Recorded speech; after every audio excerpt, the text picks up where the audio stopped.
आज हम आपको बताते हैं दुनिया की सबसे बेस्ट सीरीज़ के बारे में। इसको देखने के बाद बहुत ज़्यादा मज़ा आता है। इसमें अलग-अलग तरह के कैरेक्टर्स हैं, सभी कुछ दिमाग से बड़े तेज़, कुछ दिमाग से काफ़ी पैदल, कुछ लड़ने में अच्छे, इस तरह से। तो चलिए शुरू करते हैं इसके बारे में आपको बताना। इस सीरीज़ को अक्सर हीस्ट जॉनर की ट्रेडिशनल अप्रोच के साथ सबवर्ट करने के लिए नोट किया गया, जहां यूजुअली हीस्ट फिल्म्स एक रैशनल मेल एंग्लो-सेंट्रिक नज़रिए से बताई जाती हैं, वहीं ये सीरीज़ उसी कहानी को एक स्ट्रॉन्ग स्पेनिश आइडेंटिटी के साथ और एक फीमेल पर्सपेक्टिव टोक्यो के थ्रू दिखाती है।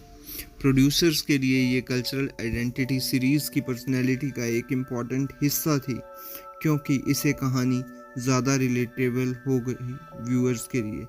उन्होंने डेलिबरेटली इस सीरीज़ को इंटरनेशनल टेस्ट्स के हिसाब से अडेप्ट नहीं किया, और इसी वजह से ये टिपिकल अमेरिकन टीवी शो से अलग बनी और स्पेनिश सेंसिबिलिटीज़ को इंटरनेशनल लेवल पर पॉपुलर किया। इस सीरीज़ में इमोशनल डायनामिक्स भी दिखाए गए हैं, जैसे दोस्ती और प्यार की पैशन और इम्पल्सिविटी को परफेक्ट स्ट्रेटजिक क्राइम को और ज़्यादा टेंस बना देते हैं। आखिर में लगभग सभी में मेन कैरेक्टर्स इंक्लूडिंग प्रोफेसर, जो रिलेशनशिप अपोज करता है, प्यार में पड़ जाते हैं।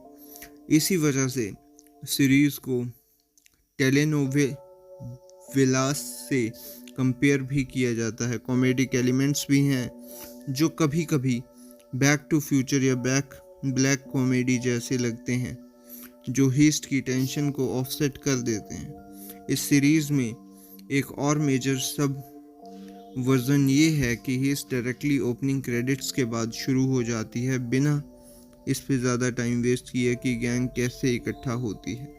ये सीरीज़ 2008 फाइनेंशियल क्राइसिस के बाद सेट है, जो स्पेन में सेवर ऑस्टेरिटी मेजर्स आए थे। क्रिटिक्स के मुताबिक ये सीरीज़ एक एक्सप्लिसिट रिबेलियन अगेंस्ट कैपिटलिज्म दिखाती है। जैसे द ग्लोब एंड मेल ने लिखा है कि ये सीरीज़ सबवर्स इसलिए भी है क्योंकि ये हीस्ट है जनता के लिए एक बदला सरकार से। ले मोंडे ने तो प्रोफेसर के टोलेडो एस्टेट वाले टीचिंग सीन्स को हाईलाइट किया और बोला कि लोगों को अपने सॉल्यूशंस खुद डेवलप करने चाहिए इस फैलिएबल कैपिटलिस्ट सिस्टम के लिए। सीरीज़ में एक रॉबिन हुड एनालॉजी भी है, रिच से लूटना और पुअर को देना, जो व्यूअर्स के लिए और रिलेटेबल बनता है, क्योंकि मॉडर्न सोसाइटी ऑलरेडी बैंक्स और पॉलिटिक्स से थक चुकी है।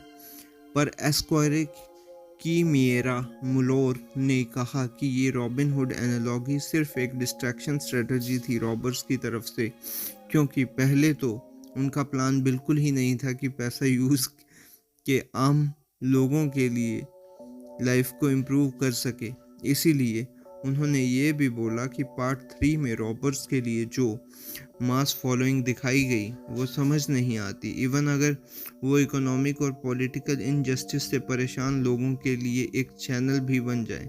कैरेक्टर्स को मल्टी डायमेंशनल और कॉम्प्लीमेंट्री एंटेगनिस्ट एंटी हीरोज बनाया गया है, जिनकी मोरालिटी बार बार बदलती रहती है। जैसे बर्लिन, जो पहले एक ऐसा रॉबर है जो होस्टेजेस को मिसट्रीट करता है, पर बाद में वो सबसे बिलव्ड कैरेक्टर्स में से एक बन जाता है। इसी तरह से मोनिका और इंस्पेक्टर रकेल मुरिलो भी इवेंचुअली रॉबर्स की साइड हो जाते हैं।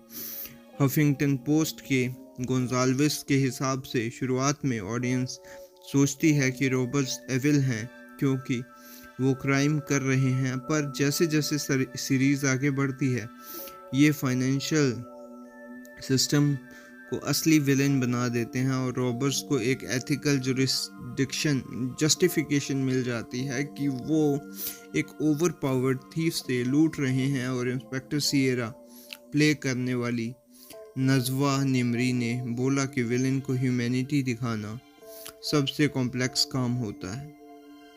उन्होंने कहा कि आजकल इतनी इन्फॉर्मेशन और टेक्नोलॉजी है कि हम सब वेरीफाई कर पाते हैं कि हर किसी का एक डार्क साइड होता है।